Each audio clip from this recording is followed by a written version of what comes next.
Hello everyone, welcome to your channel DSC Delight and today we are going to learn some idioms on money. अब ये जो idioms हैं ये हम use करेंगे रिच पीपल की लाइफस्टाइल को डिस्क्राइब करने के लिए.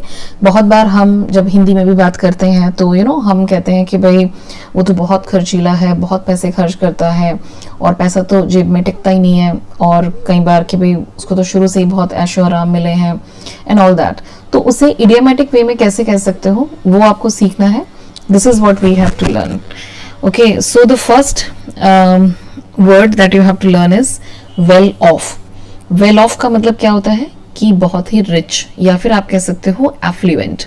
So both have the same meaning कि जो बहुत ही rich होते हैं, जिनके पास सारी facilities, सारी luxuries होती हैं, they are called well off और affluent.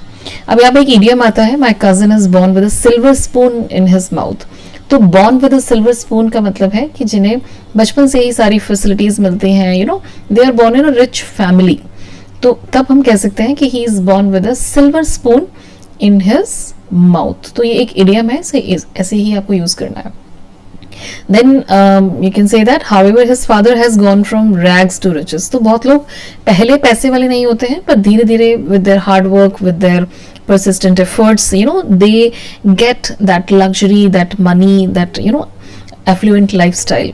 तो उसे कहते हैं he has gone from rags to riches. rags to riches का मतलब है कि पहले उनके पास कुछ भी नहीं था, बहुत ही गरीबी थी, और अब एकदम से वो बहुत अमीर हो गए हैं. तो that is he has gone from rags to riches, मतलब पहले पैसा नहीं था.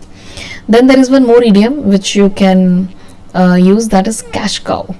अभी कैश काउ क्या होती है कि मैंने यहाँ पे आपको एक सेंटेंस में यूज करके ही इसको समझाया है कि their flat in South Delhi has proved to be a cash cow as it rents for 1 lakh per month. अब आपको अगर कहीं से भी कोई ऐसी इनकम आ रही है किसी भी चीज़ से, चाहे आपका फ्लैट है या फिर किसी भी और तरीके से आपके पास कुछ बहुत सारा कैश है जिसे आपने इन्वेस्ट किया है, तो आपके पास हर महीने इनकम आती है. So that is called cash cow. तो जो आपको कुछ एक्स्ट्रा इनकम देती है, कोई भी चीज़, आपकी प्रॉपर्टी या कोई भी ऐसी चीज़, उसे कहते हैं कैश काउ. अब कुछ कई बार हम ये भी कहते हैं कि भाई जिन लोगों के पास बहुत पैसा है, दे आर यूजिंग कुछ 2 नंबर की कमाई है, तो उसे कहते हैं इल गॉटन मीन्स. तो जब हम कहते हैं कि भाई उसके पास जो पैसा है वो 2 नंबर का पैसा है, वो कुछ डिसऑनेस्ट वेज से कमा रहा है, तो इट कैन बी सेड कि he has got some ill gotten means.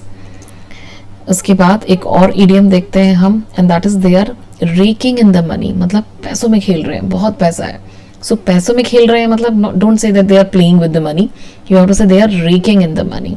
और जब पैसा ज़्यादा होता है तो ऑब्वियसली अब हमारा ये वाला इडियम भी आ गया यहाँ पे, that is money burns a hole in their pocket. So money burns a hole मतलब कि इनकी जेब में पैसा टिकता ही नहीं है. तो जब जिन लोगों को होता है कि भाई जैसे ही पैसे आते हैं बस खर्च कर दो, ऐसी टेंडेंसी को कहते हैं money Burns hole in their pocket.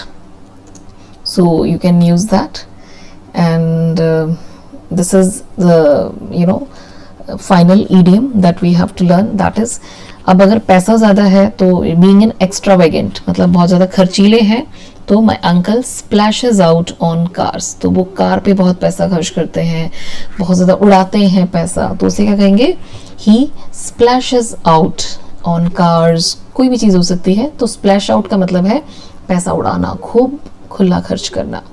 ठीक है. तो these are the idioms which you can use to talk about the affluent and rich lifestyle of people. Fine. So see you everyone. Thanks for watching this video and see you soon with the new video. Till then, bye everyone.